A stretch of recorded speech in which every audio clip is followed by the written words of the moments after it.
Just a pilot in his cockpit seated. Black leather on his ass, keep a hustler heated. Weed is engaged.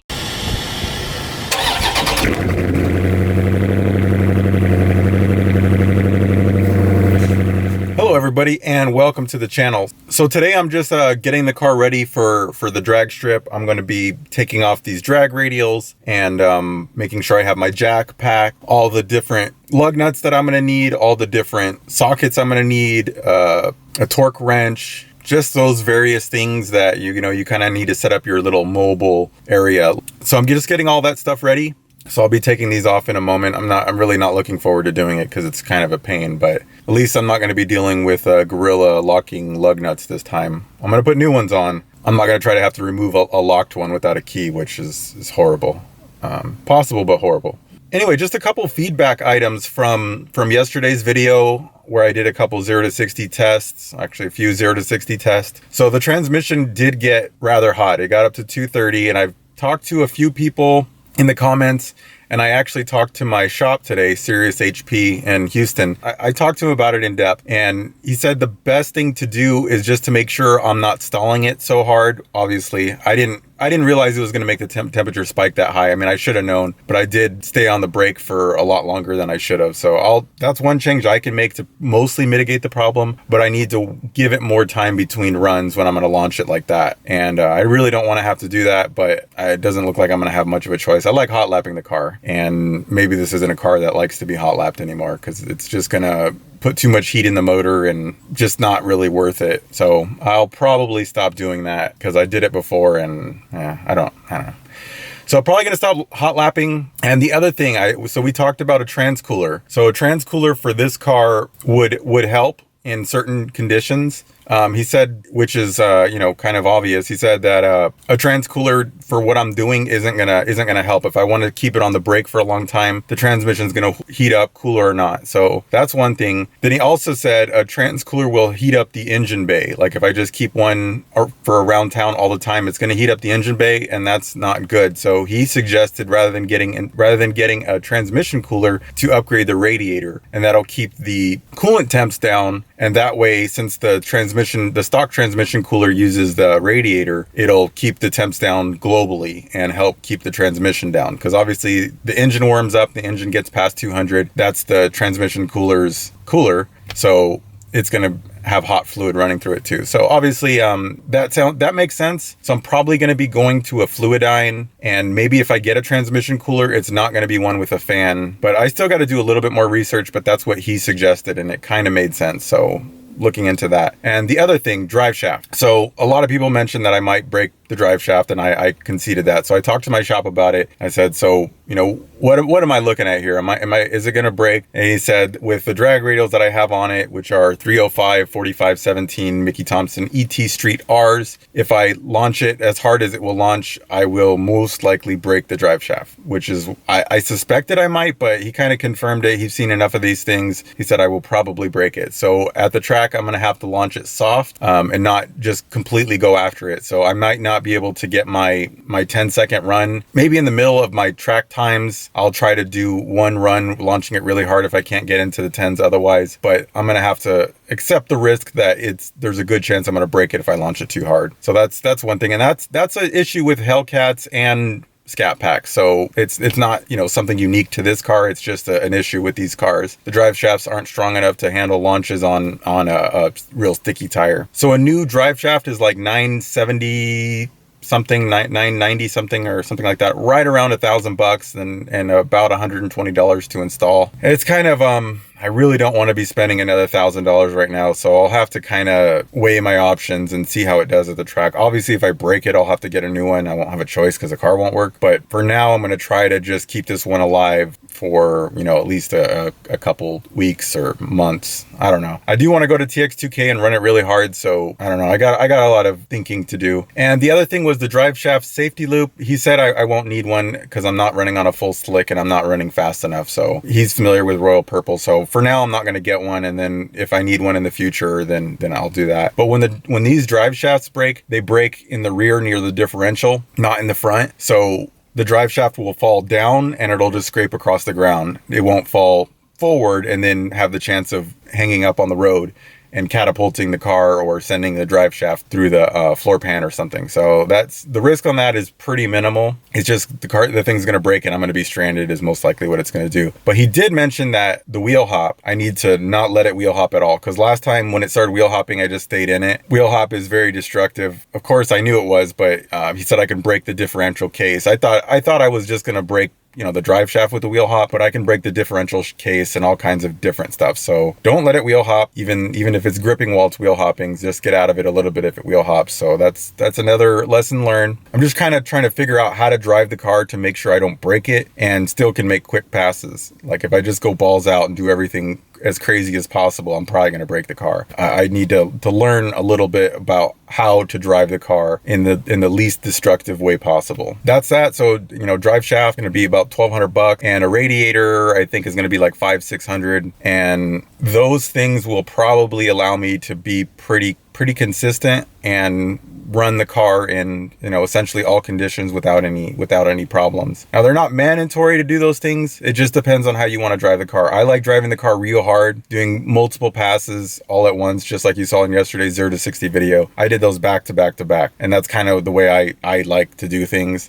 If I want to be able to do that with the car, then I need to do a few upgrades to make sure I don't break it. So with the other thing with Sirius HP Performance, the shop in Houston that I got this car done at, I got the Pro Charger installed. I've gotten a lot of questions regarding like what is the exact setup on the car as far as injectors, the exact Pro Charger, like kind of the exact everything as fuel pump and all that. So I need to go back to the shop anyway to talk to them about the drive shaft and all that. So if anyone has any other questions about this car or anything that I can ask Sirius HP about just in general, doesn't even have to be about this car. It can be about, you know, Mopars in general or anything that he deals with, which is quite a lot.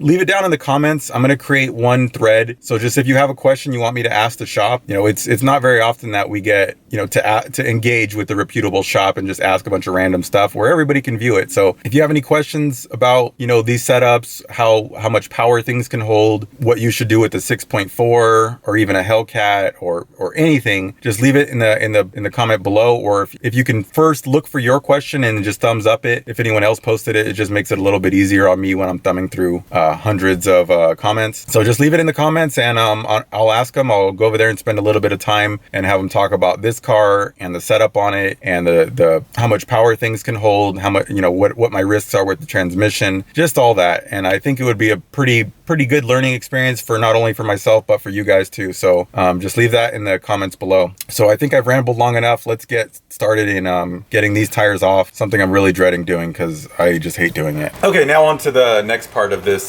prep. So I got my Gorilla lug nuts here, and these are to replace the ones I lost. I'm going to keep the sticker safe and keep this safe. I don't know where I'm going to put it right now, but it will be safe. I will never lose one again. So these guys need to go back on, and then I'm going to take it to a car wash. Because right now, as you saw yesterday, it looks pretty cruddy.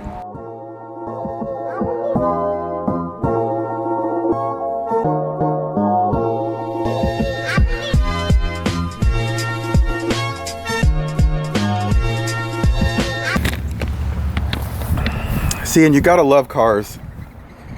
So yesterday I did the exact same thing and I put this jack under there. Today, let me see if I can get you to see it. You see there's the head of the jack, and then there's the jacking point. And you see, it is too low. So it's just barely too low. So the diameter on these must be a little bit less, and I will actually take it on a calculator and show the specs on the screen right now so you guys will know. I thought it was the same, but the car is obviously lower than it was yesterday. If I can run the car on top of something, it will give me just a little bit of lift so I can fit this under there. So that's what I'm going to do.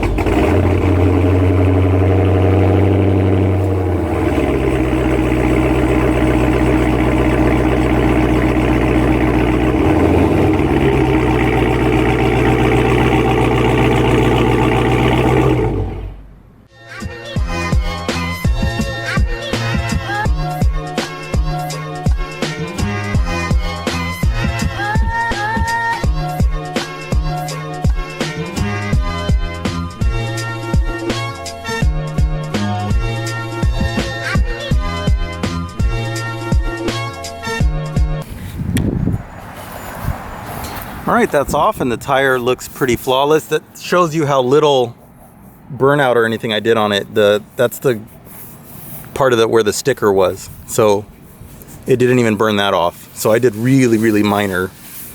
Like basically I just did a rolling burnout without pressing the brake at all. So when these things are sticky and hot, it'll be a lot better. All right, no sandpaper, but I do have the next best thing, and that is a can of WD-40, a screwdriver, and a microfiber cloth. Yeah, I know these are like the worst things you can use, but it's all I got, so let's try it out.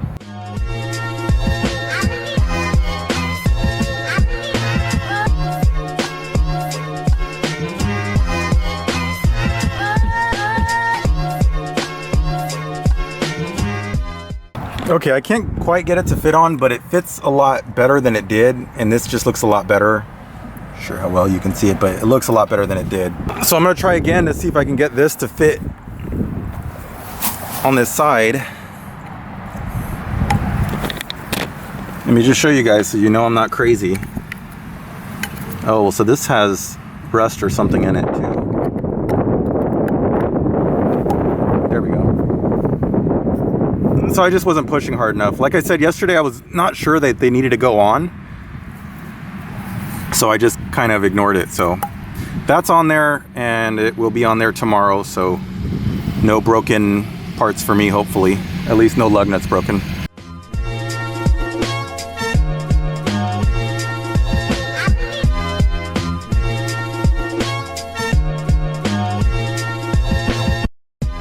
All right, got this side all set. Now over to the next. And the other thing I noticed is it has this little thing that shows the jacking point. Probably everybody else knew that, but I didn't.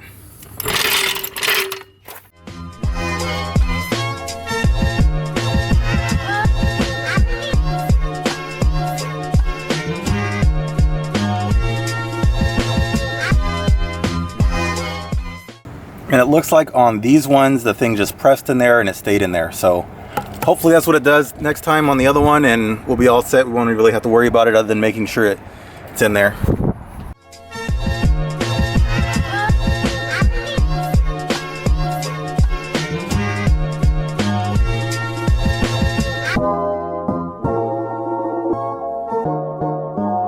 Okay, I think I'm all set as far as what I need to bring. Tires, chair, lug nuts, tools. We got some other tools in there. I got a tire pressure gauge in the car, and I also have an air pump and my jack. I think that's it. And this guy is done. And should I bring these? Yeah, I probably need to bring these too, in case I need to do the same thing. All right, there we go.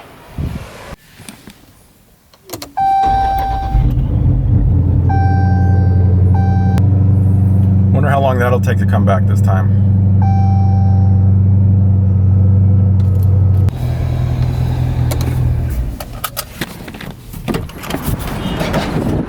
Okay, many of you will be happy to know that I did come to Shell to get that V-Power that I'm gonna pay a fortune for. I know a lot of people are gonna say that's not a fortune, but for me it's a fortune. I could get gas probably like 30 cents cheaper at Sam's Club, my normal go-to, but since I'm gonna race it, I'm gonna abuse it right now. I think it's safer and smarter to just go this route. And I am just gonna get a cheap car wash.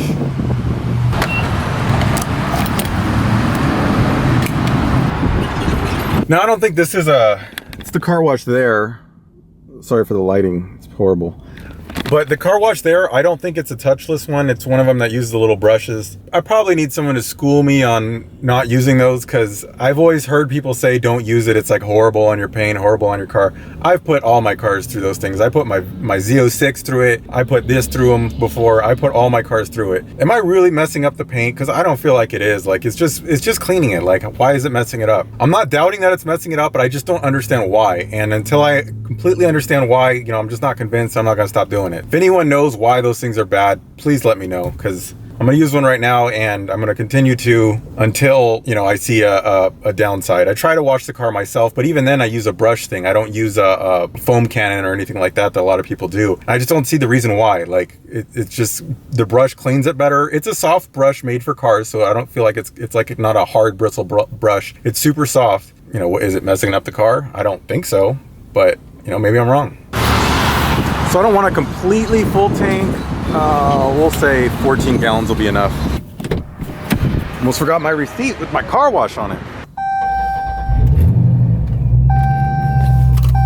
So I know I was saying I didn't want to get a full tank, but it looks like that was just about a full tank. I mean, it's all the way at the top, but I'm sure it could have used another gallon or two. On the button on the screen or touch the enter code. Please enter your code. Please.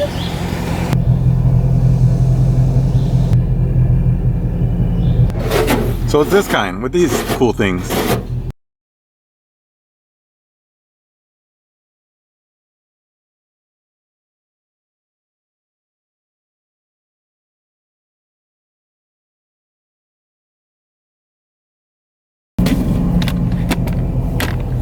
Okay, it obviously did a really crappy job drying the car. Look at that. Let's see what it looks like.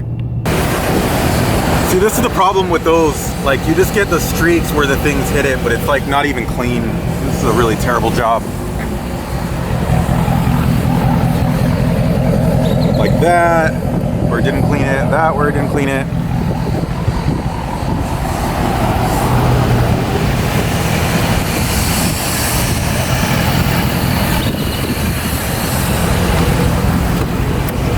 As a whole, it looks a lot better than it did. Tomorrow we'll be at the racetrack, so if anyone wants to go, just come find me.